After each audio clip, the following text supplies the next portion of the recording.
Film Festival, we thought we would find a session that was similar to the First Republic. We'd like to stay out of the news. We're non-controversial. We're sort of under the radar. And we thought Saturday Night Live is perfect. I mean, it's just a perfect place to go. And so I just want to thank you all for being here, welcome you, and I'm going to turn it over to Bears, and let's have a great time and an open forum with the folks from Saturday Night Live. And before I continue, I'm going to also just quickly hand it off to Louisa Green from the Avon Theater. Welcome everyone to the Avon. I always have to ask, how many of you are Avon members? I love you. I love you. Thank you for coming. Thank you for coming. A quick hello from Chuck and Deborah Royce, our co-founders. They are out of town, but they send you their love, and thank you from the bottom of their hearts for your incredible support. The only other thing I want to say is please come back. Sunday morning, a very special Greenwich International Film Festival screening Menashe, a very unusual true story about a young man in Brooklyn in the Hasidic community trying to get custody of his little boy after his wife has died. This is in Yiddish, one of the only films made in Yiddish in recent times with English subtitles. The JCC of Stanford is co-partnering with us. So thank you again for coming. We love you and have a wonderful evening.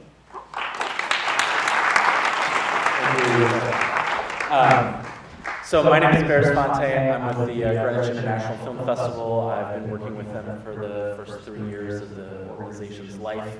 It's really exciting to watch it grow and evolve into this amazing festival and have amazing events like this.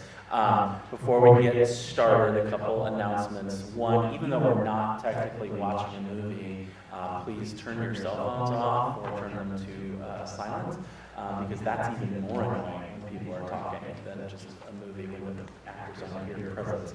I also want to give a really big thank you to First Republic, and especially to Paul for sponsoring this event. Couldn't do this without you. And thank you to the Avon for hosting us and other events.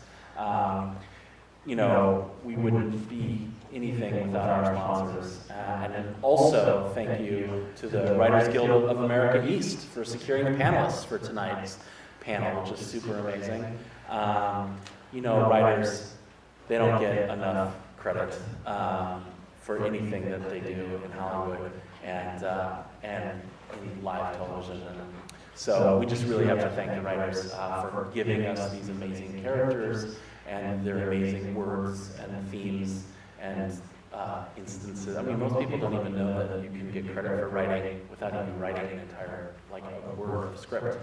It's all like situations and thoughts. And you don't have to actually have to write dialogue to be a writer. I mean, there's writers on reality television. The idea is you're creating circumstances that get people excited about what we're watching on screen. And so we really thank the Writers Guild of America for their support for the festival. I also want to thank our media partners, including our primary media partner, Motley Media, as well as Hearst Media, WABC TV, The Hollywood Reporter, and Look Magazine.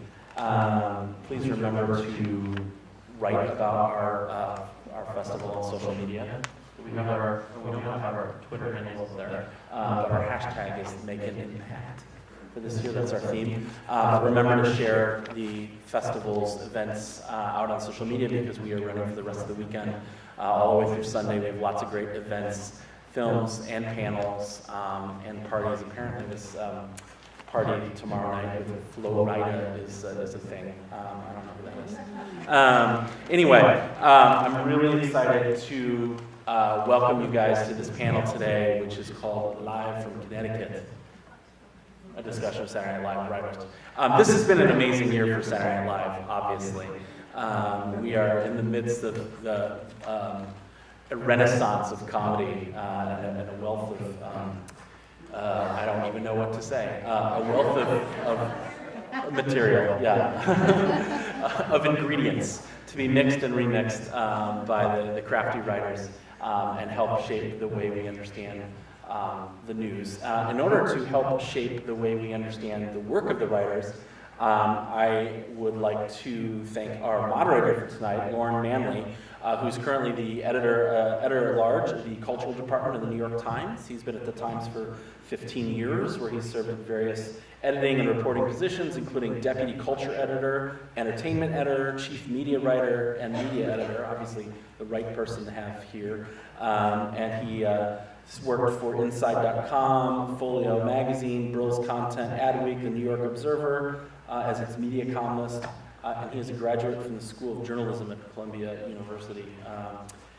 And our two panelists we have with us, Tim Herlihy, who has written or co-written a few films you might have heard of, Billy Madison, Happy Gilmore, Wedding Singer, Waterboy. Are you seeing any connection with these? Big Daddy, Little Nicky, Mr. Deeds, Bedtime Stories, Grown Ups 2, and Pixels.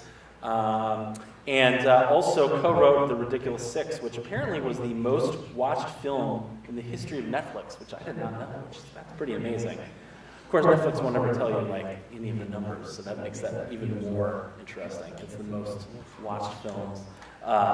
So that's awesome. But before that, he wrote for Saturday Night Live. He was actually started just as a writer, he became head writer and ultimately a producer, and he received Emmy nominations for that. And later, he was nominated for a Tony Award for the Broadway musical version of The Wedding Singer, which he co-wrote.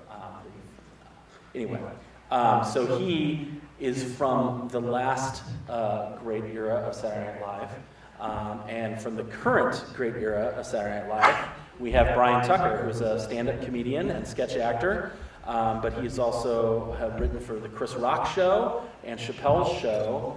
He's a 10-time Emmy nominee, a recipient of the Peabody Award and 4 Writers Guild Awards.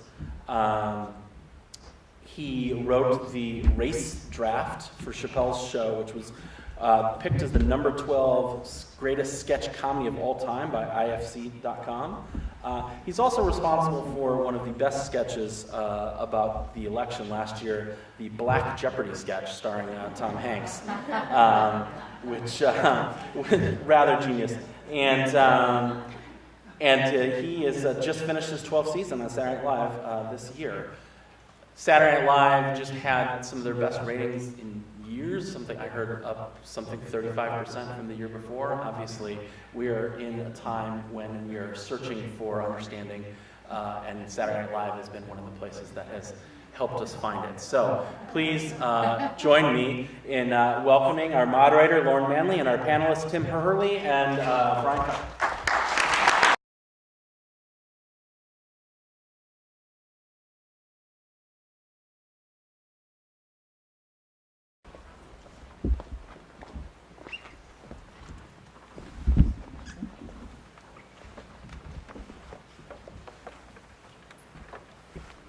Thank you guys for all coming out tonight, and thank you Tim and Bryan. We're going to have a conversation up here for 45, 50 minutes, and then we'll open it up for questions. The audience, and we'll have mics for everyone. So, let's start. Both of you guys from your times there were involved in elections, but very different elections. Tim, talk a little bit about what it was like for the '96 election and how you went about sort of preparing for that. It was a January time, back in '96. It was Bob Dole against Bill Clinton for the presidency. It felt like, there was no there's an election year coming, guys, we got to really nail them this time. It was just like, oh, these guys are in the news, and so we got to wheel out these impressions a little more frequently. Obviously, as things happen, debates and stuff like that, there was sort of a sense of let's come up with a take or whatever the thing is. It wasn't anything like it is now, where there's 9 memes going back and forth, before the end of the debate. We basically had Darrell Hammond as Bill Clinton, who did a great Bill Clinton, and he would just sit in his office and practice and practice and practice, and it really showed. And then Norm Macdonald as Bob Dole. And Norm will fully admit, if he was here, that he basically stole Dan Aykroyd's impression of Bob Dole. As, you know what I know, the American people know. And we basically, sort of in the spirit of when Dana Carvey did George H.W. Bush, in sort of that sort of silly spirit, ran them out there. Wasn't a ton of deep commentary on policy issues. It was just, let's bounce these two impressions off each other. Obviously, you know, after Clinton was reelected and, you know, the Monica Lewinsky stuff happened, and then we had, you know, that was such a huge story that we did have to handle that just about every week, especially during those first few weeks of that scandal. And we were lucky enough to have John Goodman as Linda Tripp. How many times did John Goodman portray Linda Tripp? He would just come by and go, "Can I put the dress on?" He was on the season as Rex Tillerson, and I think he said he was on Linda Tripp 12 times. Yeah, no, he was just, it was like, he is one of those guys who could have been a cast member, and he, you know, you would see him in the hall like, "Hey, John," you know, just it was sort of a normal thing. He was there. Bryan, I mean, the way you guys hit the jackpot this past year. I was just saying earlier, we were, SNL was so glad to have him as a candidate and so shocked to have him as president. Like so many of you probably. You know, we didn't think he was going to win. We read 538 in the New York Times and even the Fox News polls that all said he was not. So I think probably there was a feeling that Alec Baldwin was going to come in and give it his all, you know, until the election, and then we weren't sure what was going to happen. But then we all know what happened, and then suddenly Alec Baldwin kind of had a choice. He could stick around for the remainder of the season and possibly beyond, or he could, you know, pass the baton to somebody else. And I think by that time, it was such a phenomenon, and people liked him as Trump so much that he kind of at first said, "You know what, I'll do it every 2 or 3 shows and we'll see." But something happened every week that everybody was talking about, and we would always call him and he would say, "I've got to finish my book, I have these other things to do." And our boss, executive producer, Lorne who goes way back with him, twist his arm, and he'd show up late on Friday for rehearsal and be there almost every week on Saturday, which I'm sure was not part of his plan. You know, we knew this was going to be a big election, if anything, just because it wasn't someone's re-election, it wasn't Obama's or Clinton's re-election. We had 2 fresh new candidates to portray. Kate McKinnon had already been doing a great Hillary Clinton and kind of hit the road running with that. And then, you know, in the primaries last season, we had Taryn Killen as Trump, and then later Daryl Hammond as Trump. And I would say that back then it still wasn't, everyone did not think that he had a shot. When the actual Donald Trump hosted, he was in second place in Iowa behind Ben Carson, which I don't think a lot of people remember. He still was a remote possibility. Marco Rubio was leading the polls. As the primary went on, we kind of started to feel a little bit of the momentum that, oh, might happen, and over the summer, you know, it eventually completely happened that he got the nomination. And so then I think there was a feeling of, you know, we need to do something big, because this is what everyone is talking about. It's the top 10 out of 11 stories in the news every day. We need to make a little bit of a splash. And I think it was Tina Fey that originally had the idea that Alec Baldwin should portray Trump, because Tina Fey had been around him and knew how good he was as kind of the, you know, the alpha. He's funny as that guy. And suggested it to Lorne, who suggested it to Alec. Alec considered it him and Paul over the summer, and then finally said yes somewhere around early to mid-September.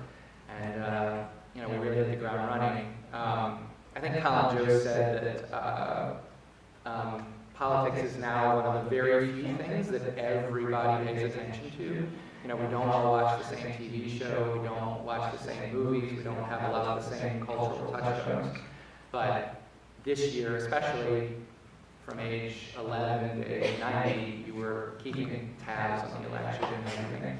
So we hit that sweet spot. You know, it was serendipitous that we had the right casting, the right staff, and you know, luckily it all came together, of course. And as writers, going from Daryl and Karen to Alec, how did you write for it differently? A lot of that comes in the cast member and what they bring to it. You know, when Taryn originally did Trump, we would sit down with him, and he would already have things in his head. I'm sure Daryl was like this too. I want to do and we kind of decided to do what we call like a two-hander, where you know, Taryn as Trump has jokes, Cecily has jokes, so all the pressure would be on Taryn's shoulders. And it's so much of it is the cast, what they can do funny, and as you do a few more, you slowly learn, oh, that worked, so you do that again next time, and then that didn't work, and you kind of learn by,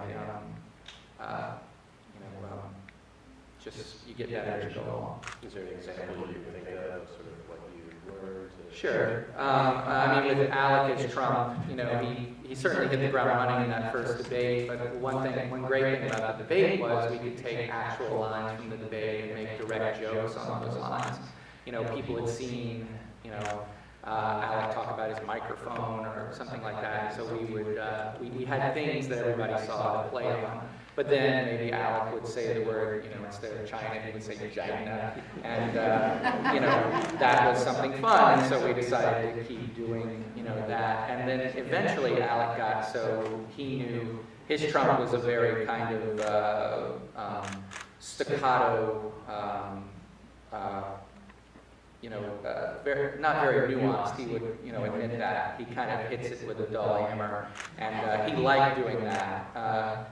You know, I'm trying to think, you know, he liked repeating, you know, like the last word of a sentence, you know, where he would say, you know, it's a disaster, you know, and we learned to put that in the script, you know, add another disaster,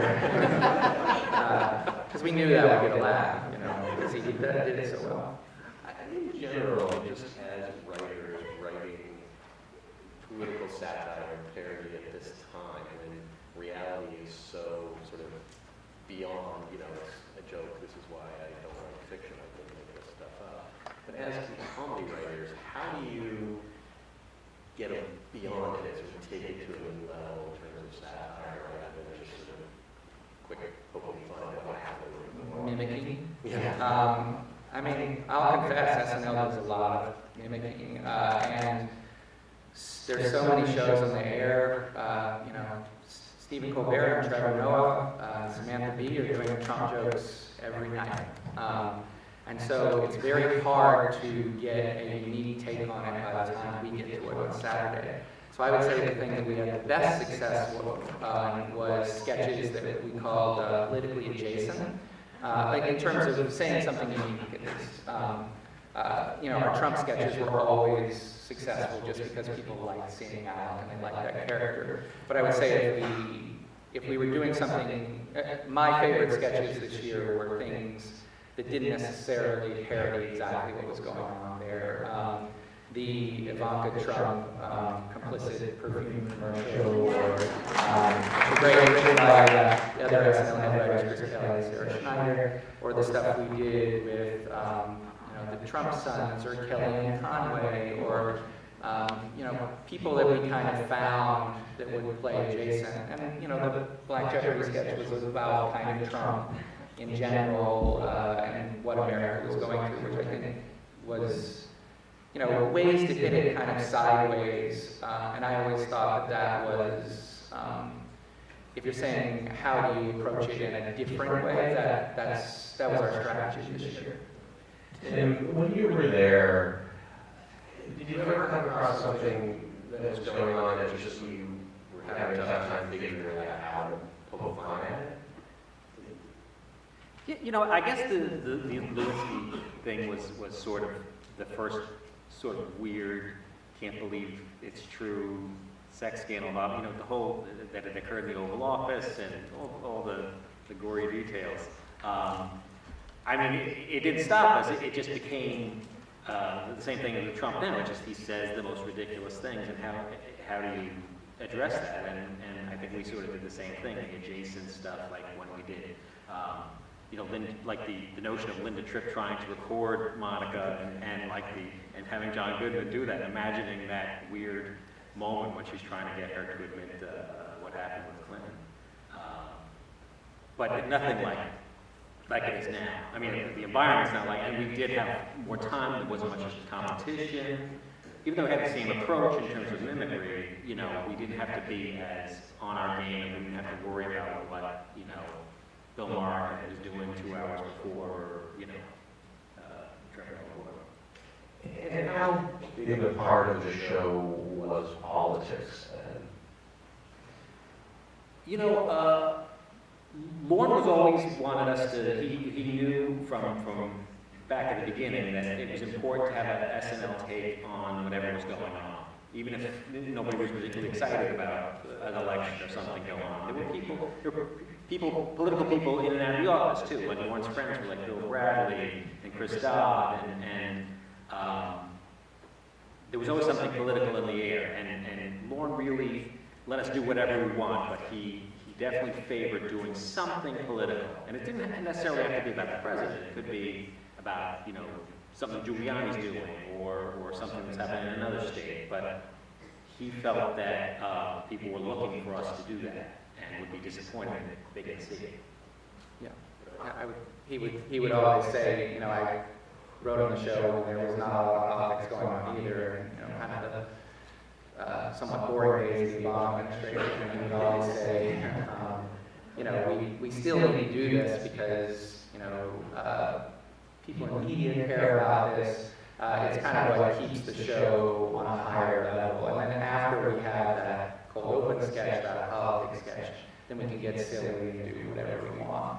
You know, it kind of set the tone for what, you know, that SNL is a smart show and smart It people. was important to have that relevancy for like the inside and out way, Right. which we didn't always see at the time. We just wanted to do, you know, an hour and a half of silly shit. But he saw the bigger picture, and that we had to maintain our relevance. And how cognizant are you not to tip over the balance and go too much politics? Well, I just have to say this year, I didn't know if we ever could.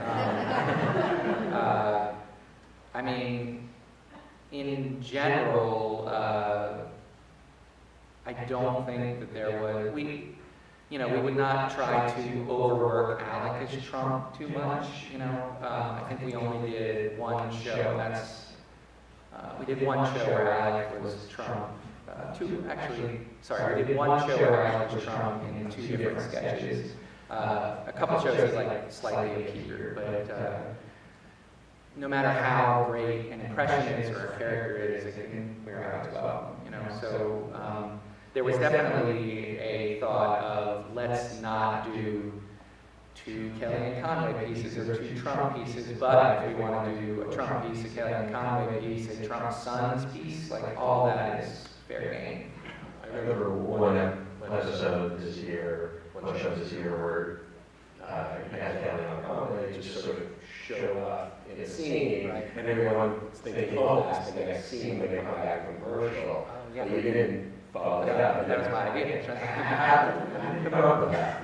I mean, that was the week, you might remember that they had taken a picture of her in the Oval Office. I think President Trump was posing with a bunch of like senior leaders from black colleges or something, and then she was sitting on the couch kind of with her knees like this, just, you know, texting. I don't know, maybe you remember that. We just thought it was so funny, we didn't quite know what to do with it.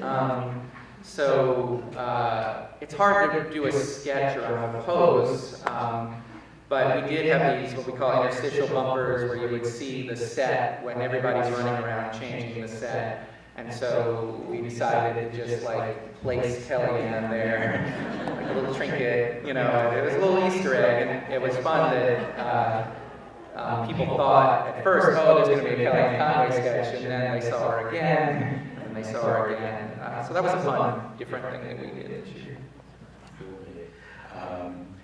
Talk a little bit about the preparation when Trump came on as host. I mean, Saturday Night Live has a long history of having presidential candidates and other politicians on, but because of his background, you guys prepare differently? Yes. There were FCC rules that couldn't be on the air too long. That's really true. So we were told that we could make this what we call a hash show, which means that if he's not in every sketch, it's okay. Were you given No, we would not. That would have to be negotiated later. But also, he's not a sketch comedian, and we're not going to put him in every scene like Alec Baldwin would, who does a great job. So there was, a lot of uncertainty, a lot of trepidation. We didn't quite know what to do with him. We did our best. And what do you think the most successful skit with him? Boy. I don't think anyone really remembers a lot of sketches that he was in from that show. They just remember that he was in that show. Oh, the Drake, you're darn right it was. You're darn right. It was in the Drake video, Drake parody that Jay Farrow wrote, I think with another one of our writers, Will Steven. I was there on that shoot. Trump came, pulled up, said, "What do you want me to do?" The director told him to get up in this light box and sing along with this song and dance around. And then he had a choreographer whose job was basically just to give him energy and support. And he looked at his security guy and was like, "You think I should do this? Is this funny?" And the security guy went, "I don't know what's wrong." And he was like, "I'm going to do it." And we didn't know he was going to get up and do it. And then he got in the light box and started dancing around. And I remember looking at the director and we're like, "Oh my God, what's doing?" He did maybe 2.5 takes, said goodbye, and got back in his car. But that's all we did. Were you surprised at some of the backlash that came? No. I knew we'd get a lot of backlash. I mean, there were people protesting outside. So. Oh, really? Yeah. And there was one sketch that Mr. Trump didn't want to do. Oh, right. Yeah, I said that earlier. We do, at SNL, we do a dress rehearsal at 8 p.m. that is anywhere between 15 and 30 minutes longer than the actual show at 11:30. So we do 2, sometimes 3, sometimes up to 4 sketches that we do for an audience and never make it. They get cut after the dress rehearsal is over at 10:30 or so. It's Lorne Michaels that makes that decision. Other people chime in. And one sketch he did not want to do was written by a very funny writer named Streeter Seidel. It was called Giving Tree.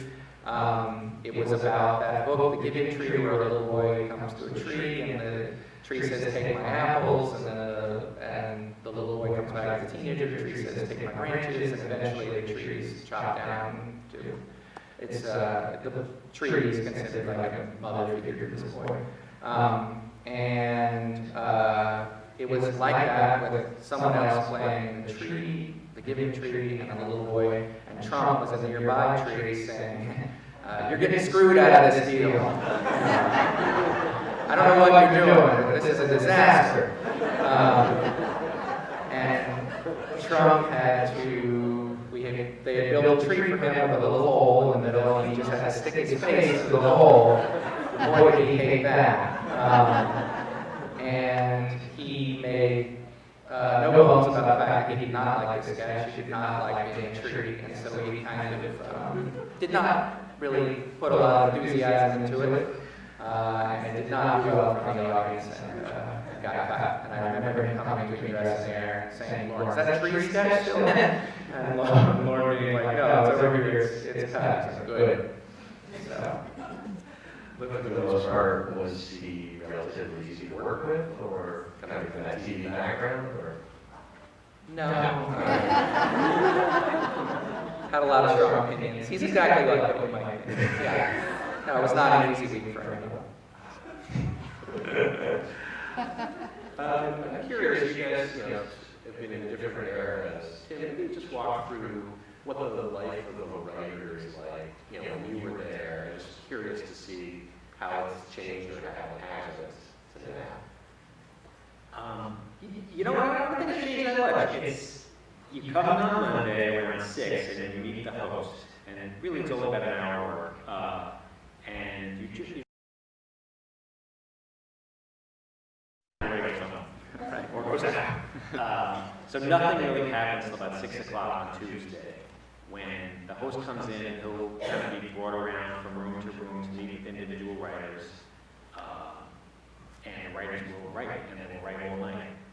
And then on Wednesday, a lot of people sleep in the office, and they bring food in at 4 in the morning, and it's kind of a tradition.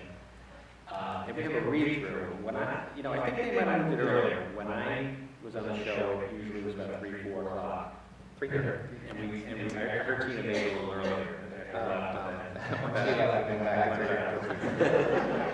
And read about 40 sketches, of which, say, 14 need to be picked, and Lorne would meet with the host, and then we'd slowly bring in the producers and the head writers and some of the talent people, and we would argue. And it was really fun to be in those. I mean, sometimes you just want to disappear into the couch, but other times that was the most fun part of the week was arguing. We'll always be able to know what sketches to do, and it was quite a bit of fun, especially if you're sketching out. Then the doors of Lorne's office are flung open, and people walk in and they see if their sketch got up, and it's the highlight of the week to get your sketch up. Then, as a writer, you need to go into the design room and talk to prop people, the costume people, the makeup people if necessary, and the set design people, and you would basically tell them what you wanted to see, and which was a tremendous. I was coming from a legal background, and to be able to dictate to these people who've been there, many since 1975, like what I wanted the set to look like, what I wanted the wigs to look like. It's a very heady thing. Thursday was rewrites. We wrote all day, did a little bit of blocking, usually just the very simple stuff, 12 shows, in ones, very simple, things without a lot of moving parts. And rewrite table, we broke it up into 2 tables, I don't know if it's still 2. Same thing. Because we just were picking too many sketches, and there'd be 8 full writers, rewrites, and then 17 full rewrites. And then Friday was more full rehearsal, the more complicated sketches. We had, an animal and something that came in. And usually Friday nights we start thinking about the monologue. If you don't have one, it would be a good time to get one. And something that happened, politically or news-wise, we got to change the cold opening, which is the part that ends with Live in New York on Saturday night. And then Saturday was come at 1 and just go through a full dress rehearsal. Then the real dress rehearsal at 8 o'clock, which is a complete actual show with an audience. But it runs about 20 minutes long, 15 minutes long, and then you have about an hour between 10:30 and 11:30 to cut 20 minutes and address any notes and get it on the air. Yeah. It's a very, you said, it's a very writer-friendly place. You get to produce your own sketches, and in many other television shows, the writers write and other people take it from there, but you are given the credit or the blame for your sketch. So it's your job to kind of make it work with the actors and talk to them, and the director and everyone. I would say that since you left, everything is almost exactly the same, except now we do so much pre-tape content. We do at least 2 pre-tape segments before they're shot like movies with a crew of between 40 and 60 people. Those are picked on Wednesday night, put it in pre-production on Thursday. One is shot on Friday morning, starting at 6 or 6:30 in the morning until about 1 or 2 in the afternoon. The other one is shot when the studio rehearsal is done, usually around 10 or 11, and then shot until 4 a.m., sometimes 6 a.m. Both these are edited on late Friday night and Saturday morning, and edited all throughout the day Saturday. So we do kind of what that was, and then 2 little, movie quality shorts, which is crazy. The film units that do it are just amazing. I tell my friends who work in movies and TV, yeah, we do it in 3 days. It's pre-production, shot, edited. And they're like, yeah, but you have 2 weeks to prepare, right? No, we do it in 3 days. So if your sketch is the one that shoots at 6 a.m. on Friday, you could potentially be there at 6 a.m. on Friday all the way until 11 or 1 on Friday. So how many hours an average week are you working? It's a lot. It's got to be in the 50, 60 range. And as head writer, I mean, sometimes there's a couple, sometimes 3 or 4. How do you divvy up that workload?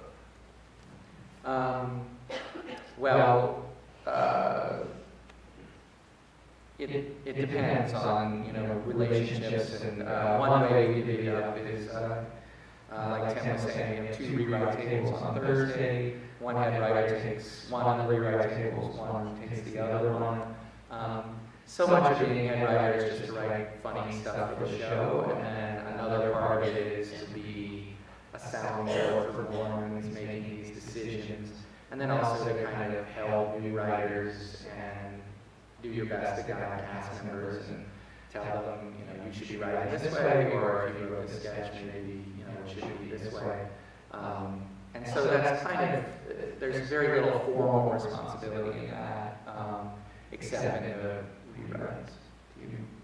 Yeah, really, on Tuesdays, I think they would come to the cast or writers having a problem, would come to whatever head writer they're more comfortable with, or I would hide and then they would go to the other head writer.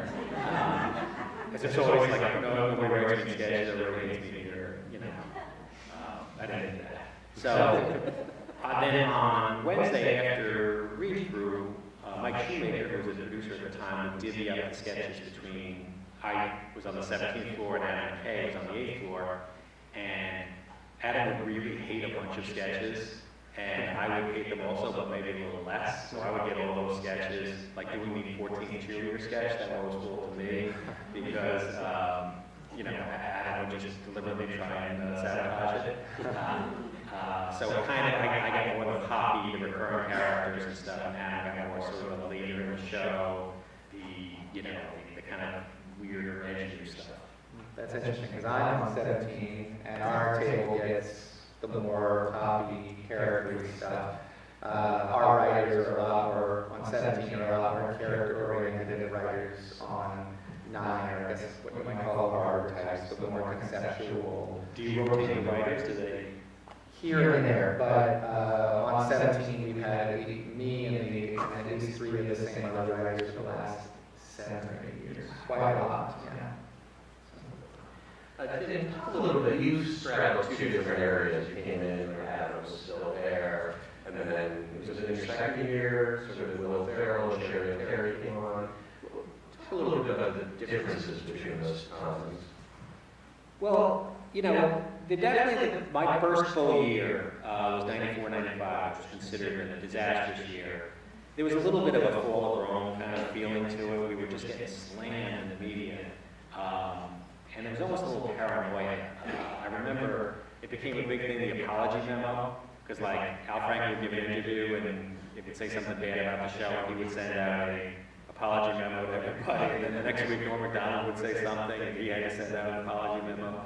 So it was definitely felt like the press was the enemy, and the ratings were just going down every week.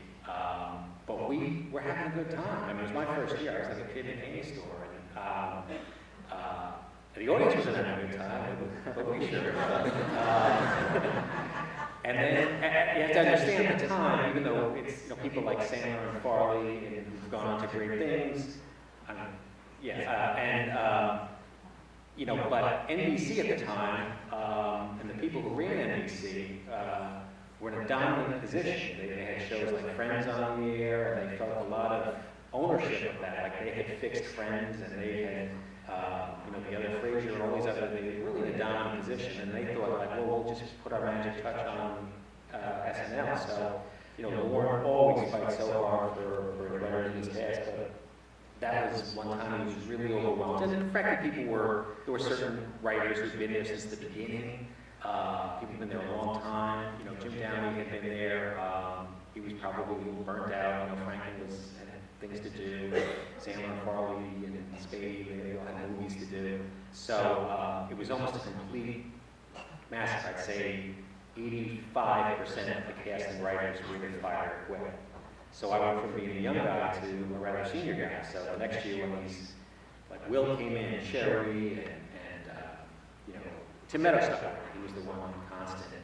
But it didn't feel like Saturday Night Live anymore to me. It just felt like, who are these people? Where's Jay Moore? And then slowly over the course of, September, October, I thought we did shows that were borderline unprofessional, and then we kind of got rocking. And then in February, we had Rosie O'Donnell host. It was a great show. And then we had Jim Carrey host. We had Elle Macpherson hosted the first show. And you didn't think Elle Macpherson is not going to be great, but just something clicked. She was great, and Rosie was great, and then Jim Carrey was like, the ratings were great. And even in the course of, what was that, 6 months, we were back. And probably better than it had been the year before with all those stars. And Myers obviously was a huge part of that my first year. And that was like a dominant cultural thing, Wayne's World and Walking Talk, but at that point it was so burnt out. What do you think it was? Just the breath of fresh air, or these people were better? I don't think they were better. I think that, it was just that, I remember when I started out, it was just this crazy enthusiasm and working all night and trying new things, and I think there is a little burnout, no matter what. Sometimes it's. I think there were other things. I think Phil Hartman leaving was a huge blow. Michael McKean came in to replace him, but I don't think he could replace Phil. I think movies were starting intruding in terms of like Spade and Farley were doing Tommy Boy, and they missed the whole month of September. Myers was, writing, Austin Powers in his office. There was a little bit of lack of attention. And in the time you've been there, do you see sort of different periods, or was it? Absolutely. I was very fortunate to come in with a great class. The cast members that started in with me were Kristen Wiig, Bill Hader, Andy Samberg, and Jason Sudeikis, who was a cast member, writer. And then the writers that started with me were Colin Jost, me, and then the two Lonely Island guys who wrote with Andy Samberg. One who's both actually are very successful directors. So out of my class, I was the least successful person. And I had Ryan co-writer. So I got very lucky with that. But I also was there when that class burned out a little bit. We kind of had an era where people like Taryn Killam, Vanessa Bader, Jay Farrow were kind of finding their footing, a little bit. Seth Meyers had left, and the show was a little bit rudderless because he left such a stamp on the show. And so, the show ebbs and flows. It's just what the constant thing about it is almost always there's someone that is incredibly talented and exciting that's just starting. And you guys are so lucky to have Will Ferrell come in 96, Molly Shannon, Sherry Terry. We were so lucky, when I started to have those, Kristen Wiig and Bill, and then in that era that, which I guess was about 3 or 4 years ago, where everyone was saying, SNL is at a lower point, and we had Katie Tennant coming up, and Cecily Strong, and So there's always been that constant talent. It just takes a while for the audience to discover them, and it takes them a while to figure out how to get on the show and be good. And I sat with Kate this year. I write with her character named Cecilia Jimenez, who's the lady who painted that Echo Homo Jesus painting, really funny. And we watched the first one that she did like 3 years ago, because we did one this year, of the Ronaldo statue. And Kate watched herself, and she put her head in her hands, and she was like, I was so bad back then. I see myself, my eyes are doing too much, I'm trying too hard. She couldn't even watch herself. And, to me, I was like, that's super funny, it did great. But she sees the little mistakes, people just slowly get better.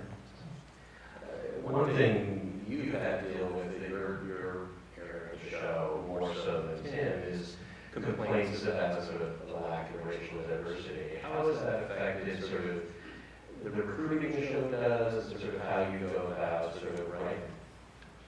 I would say, in general, we don't go out saying, we need to hire this type of person. We just want the funniest person. Although I will say we did, 3.5 years ago, we just had an audition of all Black women. And that was less about appearances and more just because we wanted to do stuff. It would open up doors for us to do stuff. We wanted to do Oprah and Michelle Obama and Beyonce and all these people that were in the news, and we, felt like, we needed that. And I think that is in general the push for diversity now is, wouldn't it be nice to, if we have a Hispanic celebrity or a world leader or something, wouldn't it be nice to have a Hispanic cast member? We have Melissa B's in Norwich this year. It just opens up doors, things that you can do. And, I told you I write those, or you said earlier, those Black Jeopardy sketches I write those with Michael Che. And I'm just so pleased that we can basically have 4 Black cast members out there all interacting and doing so great. And it's just nice to have that as an option. It just gives us a lot more freedom to do the kinds of things that we want to do.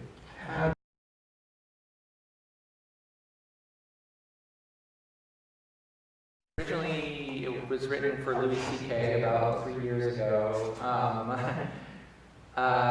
I don't know, it was just an idea that I had. I love game show sketches, you can just pack a lot of jokes and characters into them. I write the Family Feud sketches that Keenan does with Steve Harvey and all the celebrities, and you can just do joke. It's a very easy way to get a lot of cast out there and sketches and jokes, and people really like that.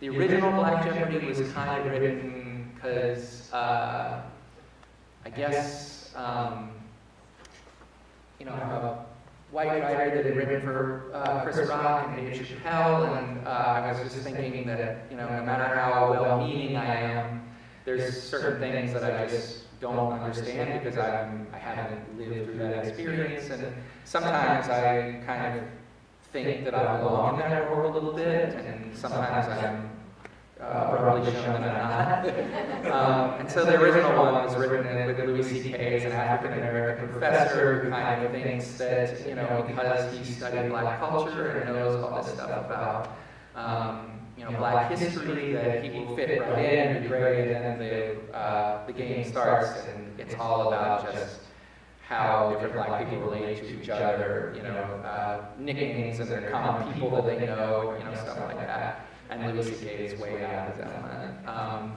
And then we did a few more of those. We did one with Elizabeth Banks, who was kind of this like crunchy liberal who just wanted to, be part of things. And we did one with Drake as a Canadian Black person who didn't have the same experience as the American Black people. And I didn't quite know where to take it.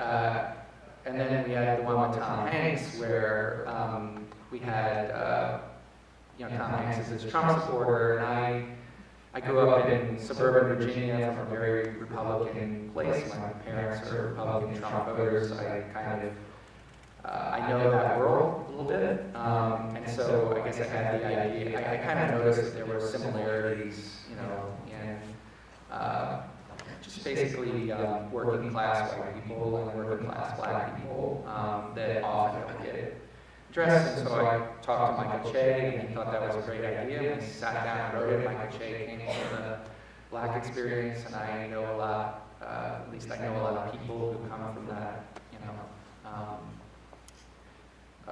working class Trump experience, and we kind of put them together. That it turned out great. The fact that we had Tom Hanks was just incredibly serendipitous. When you think back, is there one skit that you wrote that you're most proud of?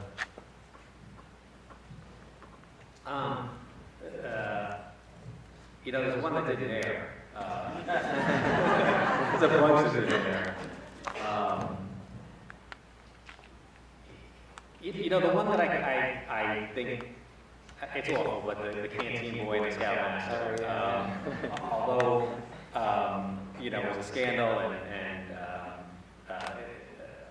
it just kind of, it pressed the buttons, and it was just, we loved Canteen Boy. Canteen Boy was the real life Canteen Boy was a neighbor of my wife's in Queens, and he was a guy with a canteen, and kind of developed a character with that, and we've done it twice before. I think we did the Scoutmaster thing. And that was before people knew Alec Baldwin was funny, and he was a leading man back then, before we ruined him at Center.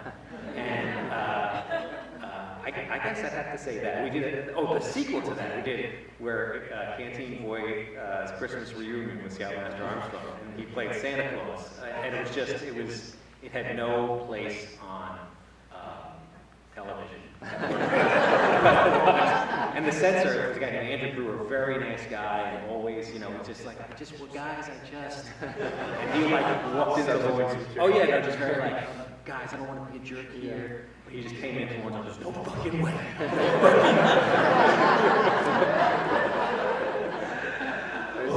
Those sketches are so great because, like, in different hands, they would have been falling. The fact that you can get laughs out of them is just a real triumph. When comedy writers get together, there's a little sick Yes, space. no question.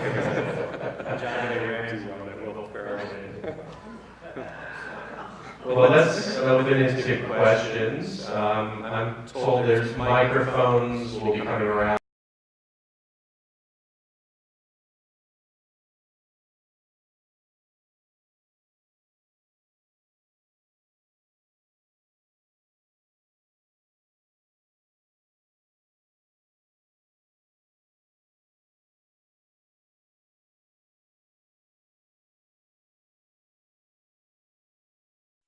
Not a funny piece at all, but perhaps the most poignant bit of television in the last 10 years.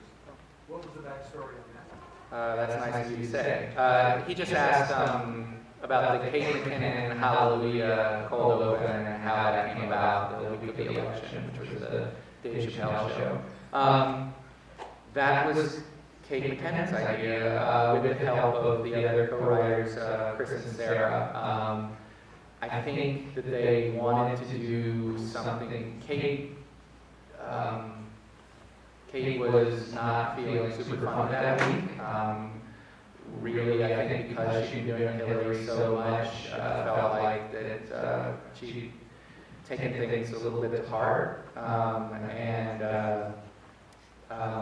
So Kate proposed, I forgot what the original song was, but she proposed a sentimental song to open it up, a little bit of song about loss. And it was, I think it was either Kate or Chris and Sarah, the other head writers, that pushed towards Hallelujah. It was decided Friday night at about 10, and rehearsed at about 10:30, and I guess we weren't really sure it was going to work, but it was a nice way to start the show. And I think that's one thing that Kate and Chris Kelly and Sarah Schneider really brought to the show this year, was they were not at all afraid to kind of show their cards a little bit in terms of their emotions and how they were feeling, whereas I think maybe guys like us are a little bit more let's write a sketch, let's be funny. And so, And we now have microphones in the middle, right here.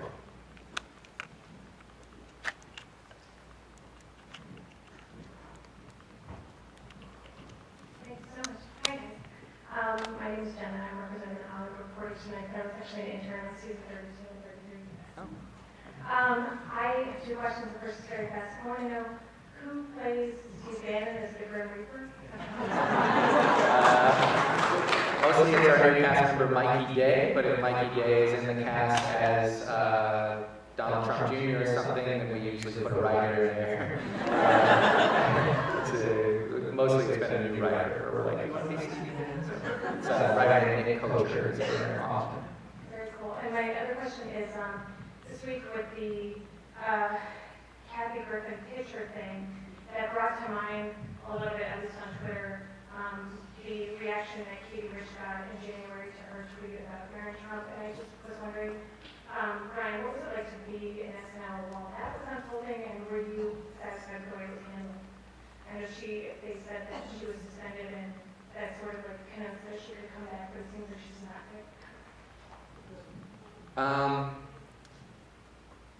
It's tough. Not my decision, went above my pay grade. I'm of two minds of it. As a comedy writer, I think we should be able to do what we want. We should have our freedom of speech, but I also have kids. And I do think that some things are bad taste and actions should have consequences. If it was up to me, I'm really not sure what I would have done. I absolutely would have asked her to take down the tweet and apologize. The suspension, I'm not really sure. So. Over there in the corner. Hi. I was wondering, who is your favorite host to work with, and who's your least favorite this season? You want to? Gosh. Melissa McCarthy is great to work with.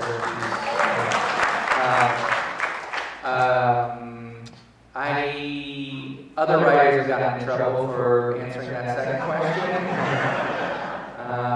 So I hate to say it, I'm probably just not going to answer it. I still have to go back there and work. Tim doesn't work there anymore, so we can give it I'm still in show business. My favorite host is Will Hartman when he came back to host. And I can't say my least favorite, but I will say two people I'm thinking of, both also former guest members. In the middle here? No, back there.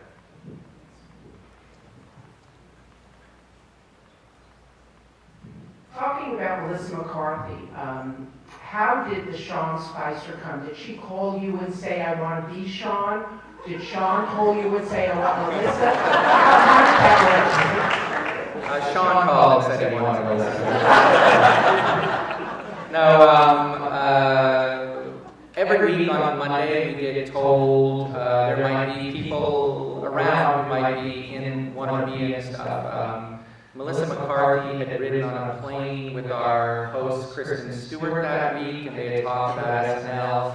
She told Kristen Stewart that she was in town shooting a movie. Kristen Stewart told our talent department, and our talent department said, Melissa McCarthy's around if you guys want to do something.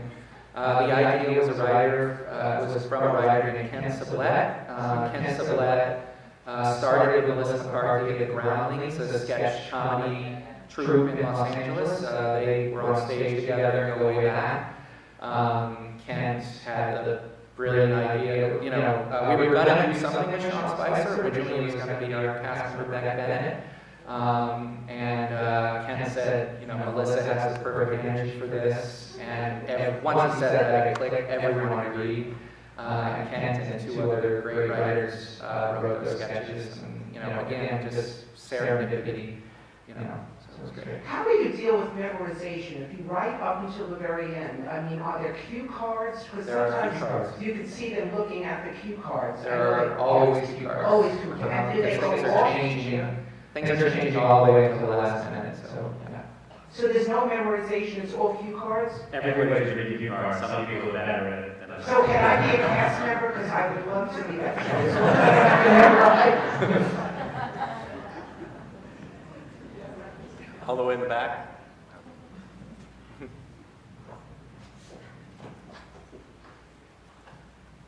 Hi, I think this is probably for Bryan and Tim.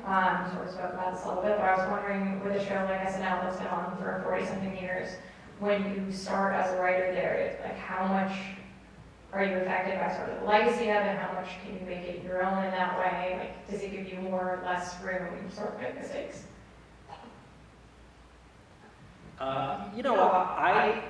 My experience was, I came on and I did very well my first few weeks, and then I went the whole next year and only got 6 sketches on. And so, the freedom can be, sitting there with a blank page can be very scary, and you really can do whatever you want. And I remember Tuesday night, 4 in the morning, flipping through People magazine, just going, what's funny, and because trying to be topical, there was never a way to get your thing on. But it's, Darwinism is too mean a word for what happens, but it is sort of an efficient machine that, and although there's always conspiracies that, oh, those guys didn't really have to read you on purpose because they hate me, or, there's, if your thing works and your idea that you had all by yourself in your little room at Tuesday at 2 in the morning works and is read in front of 100 people on Wednesday, it'll get on TV. And, once you learn that, once you learn, you don't have to do this and put this person in it, or, I used to just put Farley in anything anyway, just to up my chances a little bit, but really you can do it, you can make it. Yeah. I mean, I would say, I'm just a tiny bit older than the show, but I definitely grew up with the show. Like the first person that I thought was super cool was Eddie Murphy, and I think he influenced, what I think is funny for the rest of my life. There are pictures all up and down the hallways in SNL of sketches past and cast members past, and you're often reminded of the legacy of the show. People come back all the time, different cast members, and there is a burden that you feel a little bit to kind of live up to that reputation. The flip side of that is because it's been on so long and everybody knows what it is, I can say, Lorne, can we put Mike Tyson in this sketch? And Lorne will fly out Mike Tyson, So, blessing and a curse, Right here in front.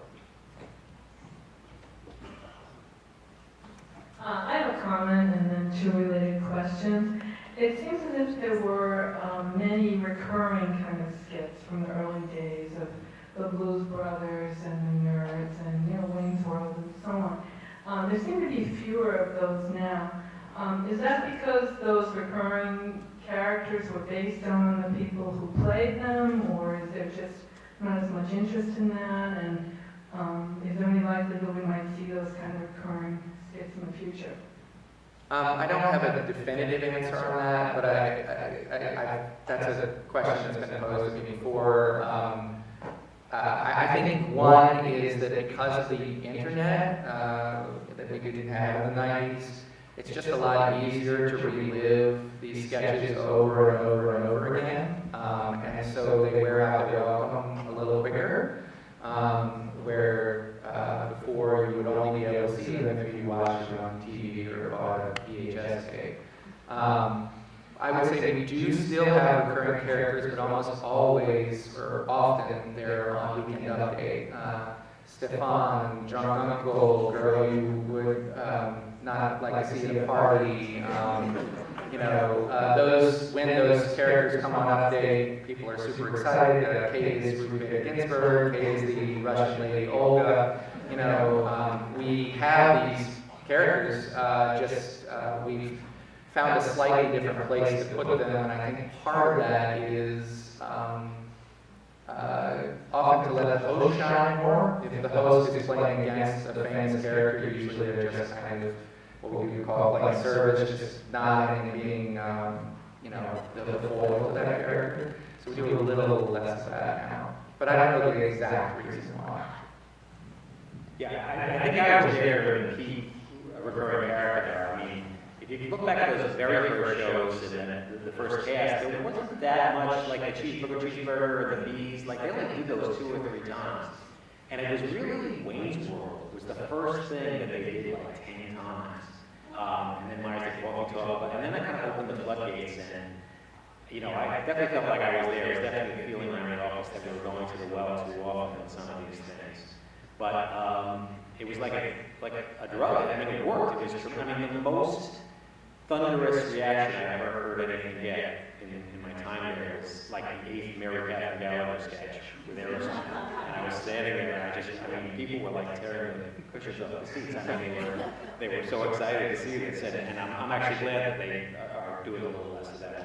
Maybe because the internet are just helpful to the show. Hi, we've got a comment right here. I just wanted to tell you, Brendan McMorrow started at the Avon. He is with Lorne Michaels Broadway Video and helped produces Above Average. I know him. I know you do. And for all of you here, he was our intern right out of Syracuse. He started with me, and we heard about his dreams to work for Lorne Michaels. And he started as a receptionist, answering the telephones, and proved his mettle, and is now a comedy writer. We are so proud of our Brendan. Would you please tell us, how did you fulfill your dream? How did you get to work with Lorne Michaels? You want to start?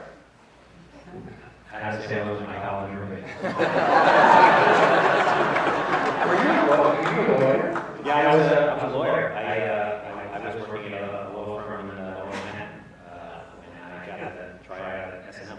And had you written comedy in any way before that? I'd written stand-up jokes for Avon, and I had written, I helped them on some sketches sort of unofficially, but I never got paid.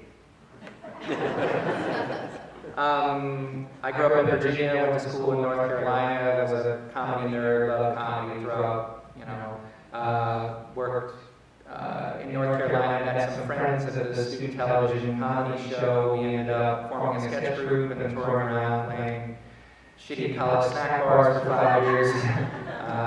We broke up, I moved up to New York, I did stand up for 3 years, touring around, and in that sketch group, my role as a writer, I was a much better writer than a performer, and I kind of knew that in my mind, so I targeted being a writer.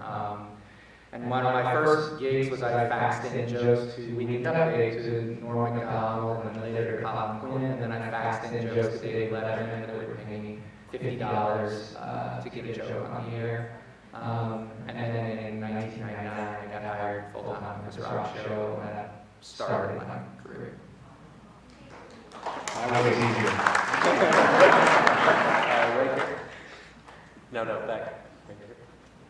Yeah. Hi.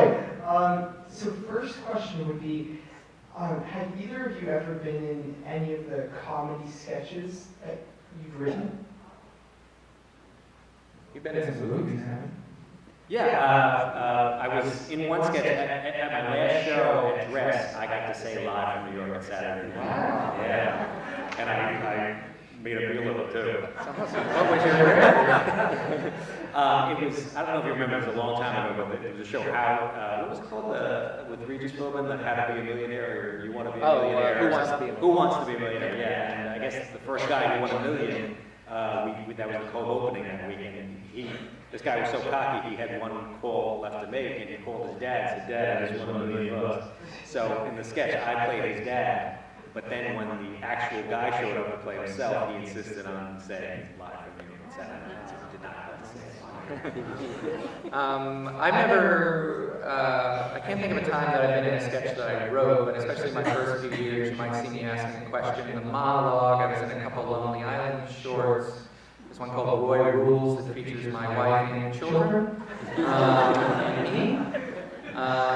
And then when I wrote for Chappelle's show, but I still, this was shot 13 years ago, a sketch called I Know Black People, which was this game show. And I still get once every 2 weeks someone recognizing that.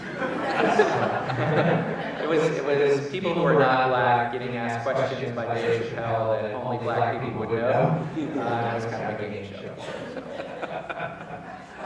And then, so since it's filmed live on Saturday night, I guess, but have there ever been any big mistakes that have happened in the filming?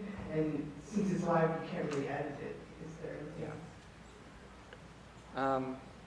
I guess it depends on what you call as a big mistake. There's absolutely mistakes. There's little mistakes all throughout the whole show that we notice more than the average viewer. But every now and then there is a big mistake. I remember one of my favorites is Bruce Willis hosted the show, and he was a centaur, or he had to dress up as a centaur as part of Centauri vodka. It was a promotion.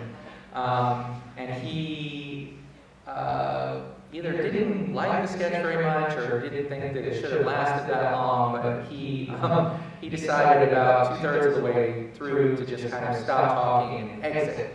And the sketch, and the person who was in the centaur behind kind of got dragged behind. And the audience thought, oh, that sketch ended weird. But yeah, there's stuff like that here and there.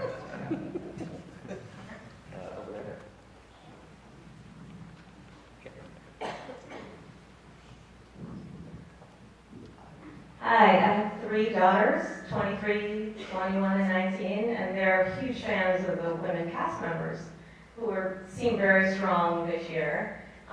You had Gilda and Lorraine in the past. There seemed to be kind of a gap. And now, like, Back Home Ballers, I don't know if anyone was involved in that sketch. That was unbelievable. The whole, like, 6 women doing an incredible sketch. You seem to be very strong now.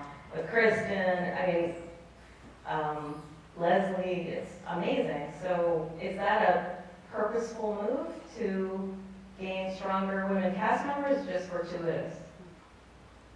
I think it's somewhat fortuitous. It also helps to have more women in the writing room than we had before.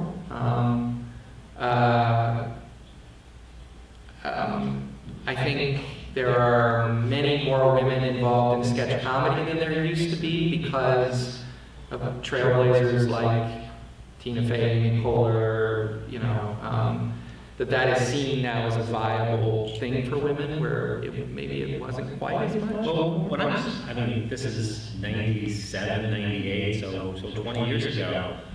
The 3 stars of our show really were Molly Shannon, Sherry O'Terry, and Anna Gasteyer. And, because Will Ferrell went on to great movie success, people think of him as the star in a way, but if you actually watch the shows, it's those 3 women, and they were dominant behind the scenes, and in a way that, when I first started there, there was a bit of a lull, because people like Nora Dunn had left, and Jan Hooks had left, and it was Victoria Jackson had left, and it was basically Julia Sweeney and 10 guys. But they came in and, pure luck of the draw, just happened to get those 3, very special performers. And if you watch those shows now, it was definitely a female-dominated show. And then when Tina arrived, that's when the writing staff really started to change. Right here. Hi, thank you very much for being here. And there's a mic coming.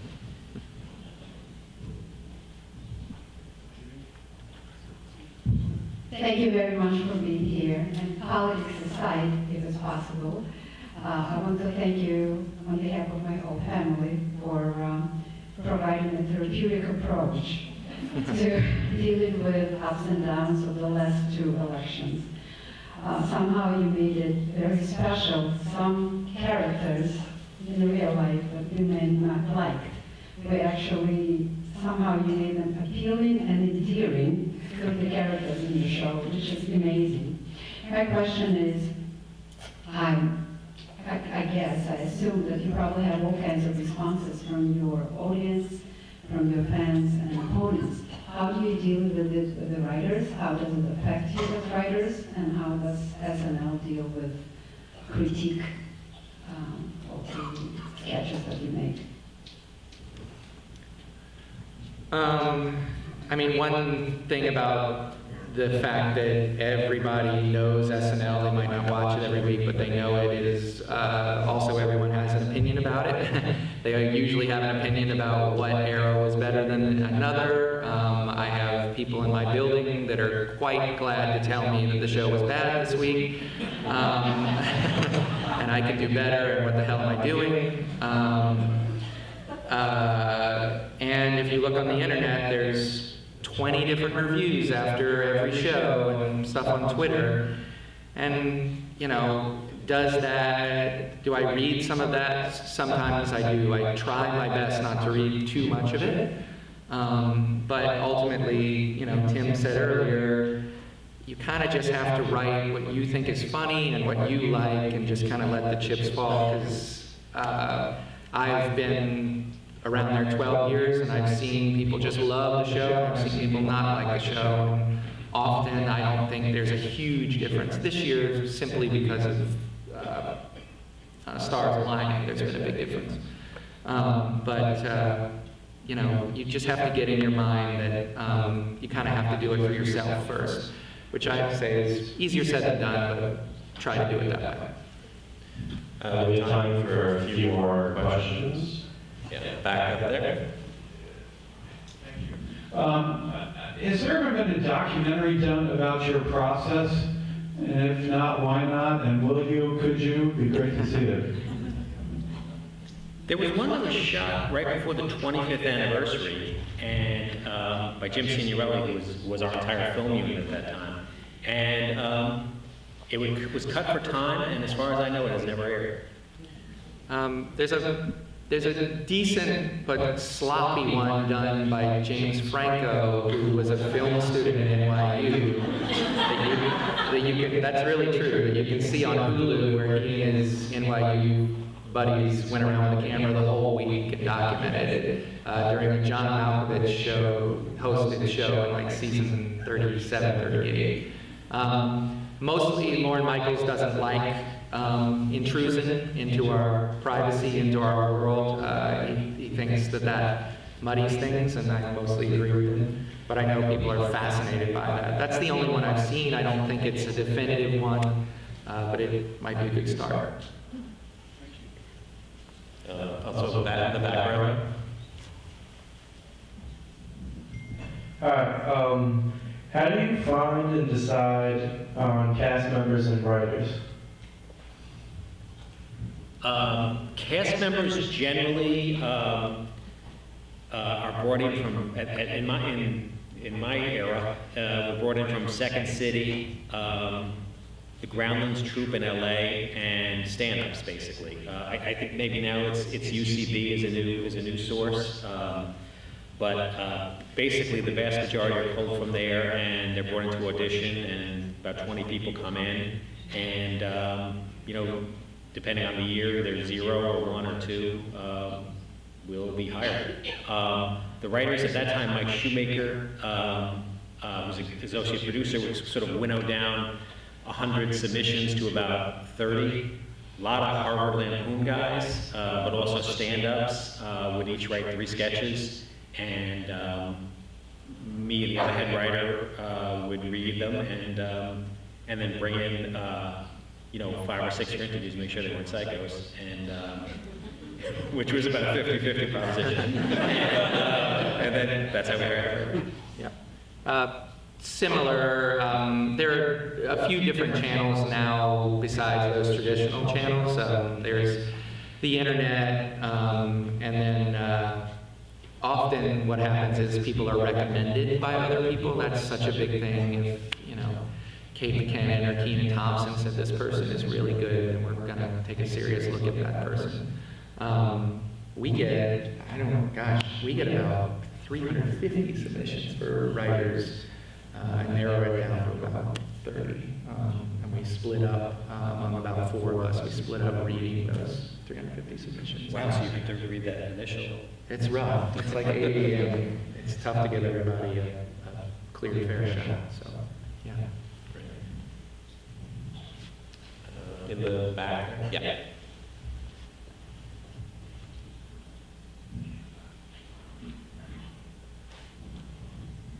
I was wondering, so, because you do it a lot, write comedy, if there's a specific week that you're feeling down and not particularly funny, where do you find that humor and the inspiration? I mean, SNL is a collaborative place, and there definitely are weeks where I'm like, I got nothing.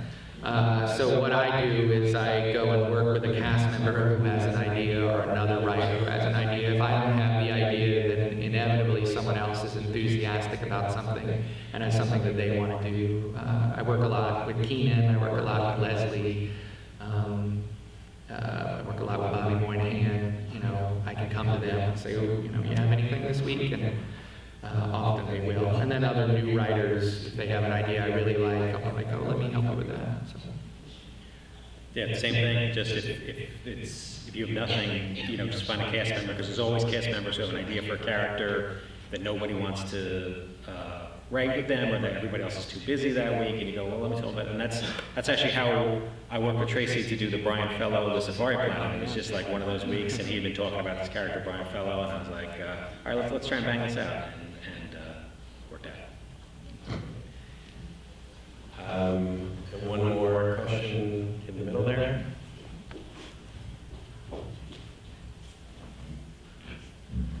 So you've obviously worked with dozens of cast members who've gone on to great things in film. How easy is it for you guys to tell the great and super successful cast members to the ones who are not as successful on the show?